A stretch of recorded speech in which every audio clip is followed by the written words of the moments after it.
Hi besties! For today's vlog!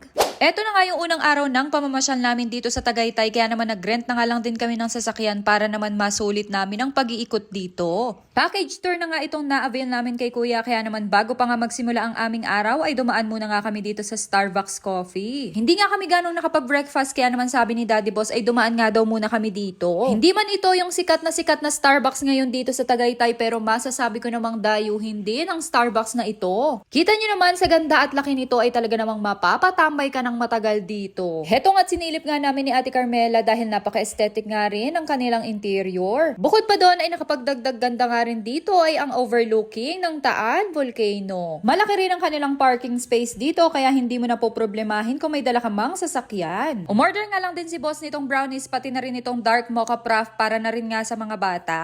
Para umpisa pa lang ng aming araw ay energetic na itong dalawang ito. Kita nyo naman at enjoy na enjoy nga ni Gael ang pagkain niya ng brownies dito. After nga namin dyan sa may Starbucks ay nagdire-diretso na nga rin ang aming tour. Heto nga at binabaybay na namin ang daan papunta sa isa pa sa sikat na dinadayo dito sa Tagaytay, walang iba kundi itong People's Park in the Sky. Isa talaga to sa tourist attraction na maipagmamalaki ng Tagaytay at matatagpuan nga ito sa Mount Sungay. Dito nga pala ay merong entrance fee na 30 pesos, kaya naman heto nga at nakapila na nga rin kami para magbayad. Pagkatapos nga naming makabayad ay ready na nga rin kaming maglakad paakyat dahil dun nga rin matatagpuan ang magandang view dito sa People's Park. Habang naglalakad nga kami, ganito na agad ang view na madadaanan mo at ganito naman kataas ang lalakarin mo. Pero don't you worry dahil kahit mataas yan ay sulit naman kapag narating mo na ang pupuntahan mo. Habang naglalakad nga kami paakyat ay nagrereklamo na nga itong dalawang batang kasama ko. Medyo hinihingal na nga raw sila dahil nga sobrang taas nitong nilalakaran namin. Mabuti na nga lamang at hindi nga masyadong mainit at malamig nga rin ang hangin. Medyo makulimlim ang kalangitan nitong mga oras na ito pero buti na nga lamang ay hindi nga rin tumuloy ang ulan. Dito nga pala matatagpuan ang The Shrine of Our Lady Mother of Fair Love at ang Doppelweather Radar. Inaya ko na nga mga bata para umakyat nga dito para mas makita nga namin yung mas magandang view. Sa taas ng kinatatayuan namin ay talaga namang ramdam mong malulula ka. Lalo pa nga kapag titingin ka sa ibaba at ganito ang makikita mo. Pero sa umpisa lang yon dahil habang tumatagal ay ma-enjoy nyo talaga ang view dito. Kapag nandito ka na nga sa itaas ng People's Park ay parang kita mo na nga rin ang buong Tagaytay. Para mo na nga rin abot ang langit dahil sa taas nito. Hayan nga at kapit na kapit ang Ate Carmela ko dahil isa nga rin yan sa malululain. Kaya kaming dalawa talaga ni boss ang mas nag-enjoy dito. At dahil isa nga ito sa tourist attraction, hayan nga't may nakasabay pa nga kaming mga foreigner. Niloloko pa nga ako ni boss na kuhaan ko nga daw siya kasama ang mga foreigner na ito at siya nga daw ang magiging tour guide nila. Hayan nga't pinatuturo pa nga sa akin ang ganda ng view dito. Balak ata talaga niyang palitan yung tour guide ng mga foreigner. Kaya mo ba, Charis?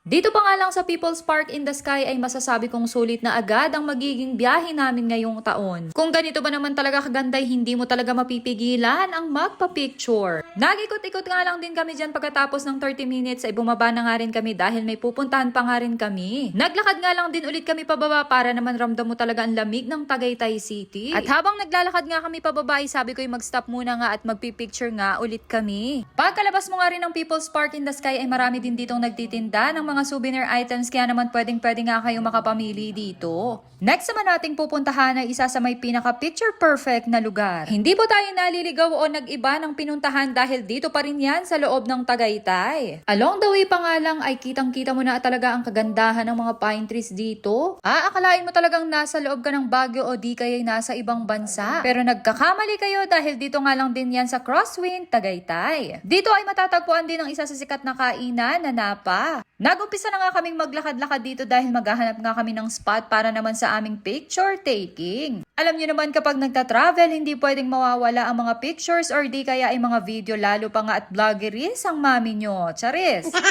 Heto nga't pinagre-ready ko na nga sila dahil sinetap ko na nga yung camera para nga meron kaming picture na makuha. Bago talaga kami umalis ay kinondisyon ko na nga yung sarili ko na kailangan sa trip na to ay marami talagang photos and videos akong maiuuwi. Kahit pa nga nagre-reklamo at nakasimangot na nga yung bunso namin ay hindi ko talaga tinantanan para makakuha kami ng magandang shot. Minsan na nga lang din kami pupunta dito at lulubos-lubusin ko na nga kahit pa nga magreklamo itong mga kasama ko. Wala rin naman silang magagawa kundi sumunod sa akin o toyoin ako. Charis! Noong nakapag-take na nga ako ng video sa hinayaan ko na nga si Gael dyan na maglaro at napakalawak nga ng field nila dito. Napakarami talaga ng pine trees at talaga namang marerelax ka dahil napakalamig din at napakasarap ng hangin. Maya-maya ngayon nag-drive nga lang din ulit kami para hanapin naman ang iba pang mga kainan dito. Bago nga pala kayo pumasok dito sa loob ng Crosswinds Tagaytay ay may iaabot sa inyo si Kuya Guard. Yun nga ay magsisilbing ticket nyo papasok dito sa loob ng Crosswinds at kailangan nga ay mag-avail kayo ng at least 500 pesos sa alinman sa mga restaurants na nandito sa loob. Kailangan nyo lang gawin ay papirmahan yun sa cashier na katunayan na nag-avail nga kayo sa restaurants nila. At pagkatapos ay ipe-present nyo naman yun kapag mag-e-exit na kayo. Nakarating na nga kami dito sa may windmill at dito nga kami magla-lunch muna. Dito nga namin naisipan ni boss na kumain sa may Dear Joe dahil sabi nga nila ay masarap nga daw ang mga pagkain dito. Yun nga lang ay medyo may pagkamaharli ka nga mga presyo ng pagkain dito at hindi nga rin biro. Kaya kung sakali mang pupunta kayo dito ay kailangan ay may budget talaga kayo. Pero sinisiguro ko naman sa inyong magiging sulit ang pagbisita nyo dito dahil kita nyo naman para talaga kayong nasa ibang bansa. Nandito na nga kami sa loob ng Dear Joe at kita nyo nga napakaganda naman talaga dito. Nagustuhan ko dito yung style ng kanilang interior kasi nga naman ay nakaka-relax at very Instagrammable din. Nakakasosyal at feeling mayaman nga kami nung naupo na nga kami dito sa kanilang table. Ang sarap nga nitong in-order ni boss na drinks pati na nga rin itong pizza, pang mayaman. At pati ang pasay talagang nag-enjoy ako. Pagkatapos nga namin kumain ay lumabas at nag-ikot nga lang din kami dito at meron pa nga ditong iba pang restaurants. Ang ganda nga lang din ng setup ng dining ng ibang resto dahil nasa labas nga sila. Next naman ay binisita lang namin itong napakalaking silya na ito at nagpa-picture na nga rin kami dito. Punta naman tayo dito sa Picnic Grove. Halos lahat yata sa inyo ay alam na